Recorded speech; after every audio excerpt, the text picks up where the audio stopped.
Hi everyone, it's Karen Redman, the Mayor of the town of Gawler, and it's my pleasure once again to have Paul Horwood, our Manager of Finance. He's the keeper of the coin in Council and absolutely amazing person, and we're so lucky to have Paul.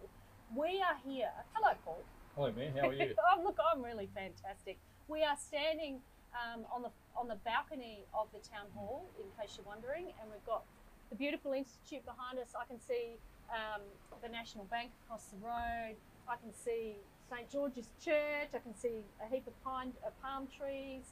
It's an absolutely amazing view. We're very privileged to be able to come out here, and yeah, it's gorgeous. Absolutely beautiful, beautiful piece of 19th century architecture, built in 1878, Paul. And here we are. Yes, it's still a beautiful going strong. building, Mayor. I love it. Yeah, it is, isn't it? So we're here to talk about the representation review very briefly, because it is a bit of a dry subject, however, an important subject.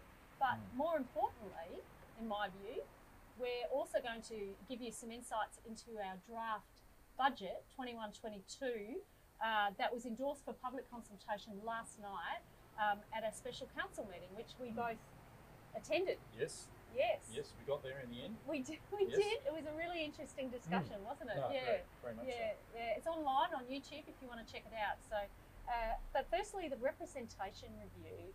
Now, Paul, I believe we need to do that every 8 years, every second term. Yes, every second term of council. So it's a legislative requirement. Basically, really looking at the structure and composition of the council in terms of whether there's a mayor or chairperson, number of elected members, and also whether there's wards or no wards. Yeah. So as viewers might know, we obviously have yourself as mayor, publicly elected, and we haven't had any wards, as I understand it, mayor since 2000. Yep. So the options paper we're putting out is basically exploring options for people to consider to provide that feedback to council. Yeah. So check that out. It's on the website, the council website.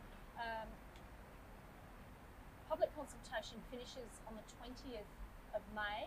So if you are interested in engaging around what our representation for local government for the town of Gawler should look like, get involved, provide some feedback, and the council will then consider that soon after that. Yes.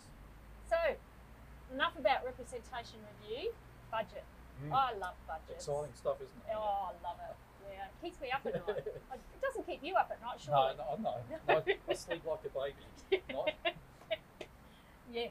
So our draft budget. So some key. We've actually got a cheat sheet here, but some key elements. I'm just going to run through a couple of things we might have a chat about. So first of all, $1.8 million for stage 1 of Carbeathan Reserve.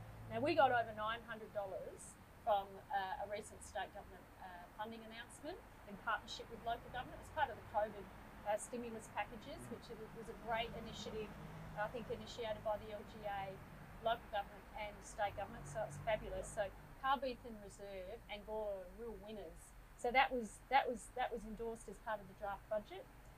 1.3 million for replacement of LED street lighting, which is again part of our climate mitigation, climate emergency action plan initiatives. So really, really important stuff, and it will save us quite a significant saving to the tune of $200,000 per annum over time. So that's just a no-brainer. But you do have to invest. You've got a bit of pain for a bit of gain. Oh, correct. Yeah. So you'd really like that. Look, I think, Mayor, that project, particularly, or two projects, particularly, but the LED lighting, as you've mentioned, a bit of a no-brainer in terms of the saving, but also reducing greenhouse emissions, but also the actual quality of the street lighting is going to be vastly enhanced. So I think it's a win-win-win. Yeah, no, I agree. So I'm just wandering down here. We're investing $900,000 in the resealing of our existing roads. We've got $725,000 in footpaths. That's for both renewing of existing just fixing up bits and pieces, but also putting in new footpaths, because we've got a big vision of getting our town footpath, if you like, and that's going to take quite some time and quite a bit of investment. So each year we need to invest in that. We're putting in a lift in the Visitor Information Centre. That's been an ongoing issue for quite some time. and the community gallery is going to be coming into that space. Yes. It's going to be amazing there. It's going to be absolutely fantastic. We've got $331,000 for upgrade for our Gawler West playground, and that will include a half-court basketball court or netball court. So that, again, investing in our suburban areas, all our areas, I think we look at carefully and make sure that everyone gets a piece of the pie, not every year, but over time. There was a really good, Greg Arns came, a local community member that came, and he made mention of another council doing a summary document of which area gets what. I thought what did you think of that idea? Yeah, no, I thought that was certainly interesting and good feedback, and something we can certainly consider for the consultation document. Yeah, no, I was really interested in that, and I think it helps people understand where their rates go and where their rates go in relation to their own little community. So we're going to invest 1.9 kilometres of unsealed roads to resheet them. There was a motion put up to look at a youth space traineeship worth $50,000, which is a bit of a pilot project. Our youth space is going gangbusters, and there's a real desire to support that. Certainly there was support for $40,000 to improve the playground area in Aspire Estate, so the people who've been advocating for that from Aspire Estate would be really pleased to see that. But I might get you to walk through just how we're going to fund it, Paul, because people go, yeah, that's all really nice, but where's the money coming from? What does it mean for them? Yeah, that's right. For the humble ratepayer who just keep paying the rates every year, like you and I. Yes. Yeah. Look, in terms of how the overall budget's funded, Mayor, I think it's really a really good mix. Now, as a council, we've had to continue to try and secure government grants. I think it's been a real coup for council in recent years. So in that space, we're looking at about over $3 million of grant funding to support projects that we've touched on. But in terms of the average ratepayer, we're looking at a modest increase of 2.5% in general rates, and for the average residential ratepayer, that will be about $41 a year or 80 cents a week. Recognising that general rates is the lion's share of our revenue, so everyone has to make this sort of contribution to the town. But and we're also looking at a very small increase in the waste management charge, in the order of only $3 or 1.3%. And I think the work Norma does in that space is fantastic with the curbside service they provide. And you'd agree, Mayor, I think we're certainly keen to support Norma in any sort of initiatives to divert waste from landfill, because there's tangible environmental benefits, obviously, but there's also financial benefits. Yeah, there is, and I think getting into that recycling space, getting food waste out of your red bin, getting any recyclable product out of your red bin saves all of us money, because there's a premium, a penalty charge on anything that goes to landfill. And so my husband went through what he does too. He said, you haven't looked under the sink, have you? Under the sink cupboard. He's got it all individually allocated to different areas of recycling, absolutely beautifully catalogued.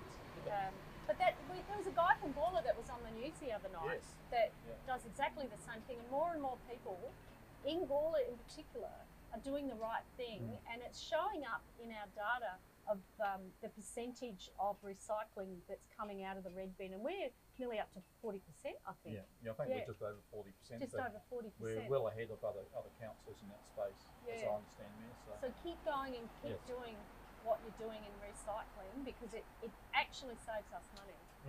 Correct. Yes. So, anything else you want to add around the draft budget? Look, I think, Mayor, we've certainly covered off on the key projects. I think they're really exciting. As you said, there's a good spread across the whole town. And I think it's the process we've gone through has been fairly lengthy.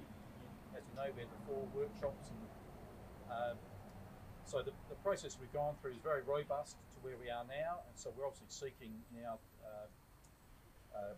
feedback from residents to then inform a future discussion in the chamber. So on that, we want people to feedback, and I think it's the 4th of June that Yes. community feedback finishes. So you've got a few weeks to get your feedback in. How can people feedback, Paul? Oh, look, there's a number of options, Mayor, but primarily I'll be promoting via email budget@gawler.sa.gov.au, and so that's an easy forum they can use. But or they can put in a written submission, Yes. or alternatively, if not comfortable with either of them, they can actually physically attend the special council meeting on the 15th of June, 15th of June. and give a verbal presentation. That's so a Tuesday night, I think. yes, yes, correct. So Yeah. there's Okay. there's a number of options available, but Yeah. we really do encourage people to give us feedback. So how will we be promoting? Telling people you can feedback. How do you think that will roll out? Yeah, look, certainly we're starting with the video now, and we'll have an online survey. Be promoting it at all our council sites, Okay. and there'll be various social media posts throughout the consultation period. So Yes. we'll be very proactive in that space, and so I really do encourage people to have a look at the document and provide the feedback.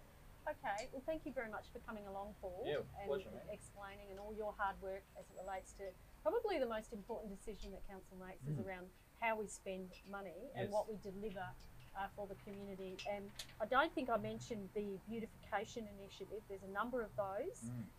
We've got an application in to get some money to do up Lindop Road, make it look amazing. We also attributed $150,000 to other beautification initiatives, so we're working through that as well. So there's a heap on this list. Please get involved. Please provide your feedback. We're really keen to hear what you think, whether we've got it right. We spend a lot of time. That's our job. That's what we're elected to do. That's what our staff are paid to do. And exactly, we've put together, I think, a really strong budget. Our financial indicators are still looking really strong in case whoever's interested in that type of thing. So sustainability is also really important as well. So thank you once again, Paul, and have a great day, everyone. Right.